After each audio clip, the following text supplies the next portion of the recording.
আপনার একটা জিনিস খুব ভালোভাবে লক্ষ্য করেছেন যে কিছুদিন আগে যখন জাতিসংগীত নিয়ে একটা আলাপ উঠলো, যে জাতীয় সঙ্গীত এটা কি বাংলাদেশের জন্য লেখা হয়েছিল নাকি অবিভক্ত বাংলার জন্য তৈরি করা হয়েছিল। অবিভক্ত বাংলার জন্য যদি তো লেখা হয়ে থাকে, আমার সোনার বাংলা বলতে যদি গোটা পশ্চিম বাংলা আর এ বাংলা দুইটাকে বোঝানো হয়ে থাকে, তাহলে সেক্ষেত্রে সেটা কিভাবে বাংলাদেশের জাতীয় সঙ্গীত হয়? এই দেশের জন্য তো এটা লেখা হয়নি। এটা তো লেখা হয়েছে ভারতের একটা অংশ আর এই দেশের একটা অংশের জন্য। রবীন্দ্রনাথ যখন লিখেছেন তখন তো এই দেশের জন্ম হয়নি, তাহলে এটা কিভাবে দেশের জাতীয় সঙ্গীত হইতে পারে? ভারতীয়রা তাদের ধর্ম মতে পূজনীয়, যে তাকে মা বলে সম্বোধন করে, আমরা মুসলমানরা তো সে বিশ্বাস করি না।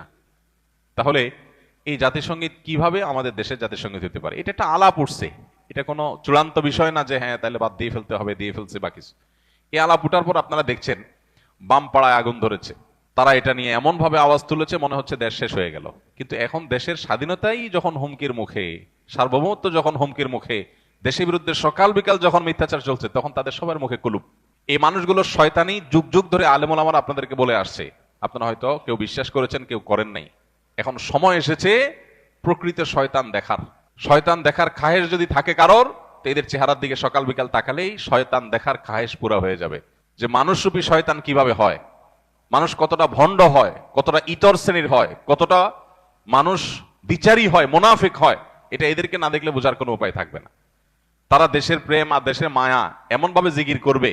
আজ বহু বছর ধরে আলেমুল আমাদেরকে আসামের কাঠগড়া দাঁড় করা রাখছে। আলেমুল আমারা দেশের কোনো সুবিধাই ভোগ করে নাই, না সরকারি কোয়ার্টার পাইছে, না সরকারি টাকা পয়সা লুট করার করছে, না অন্য কোনো কিছু।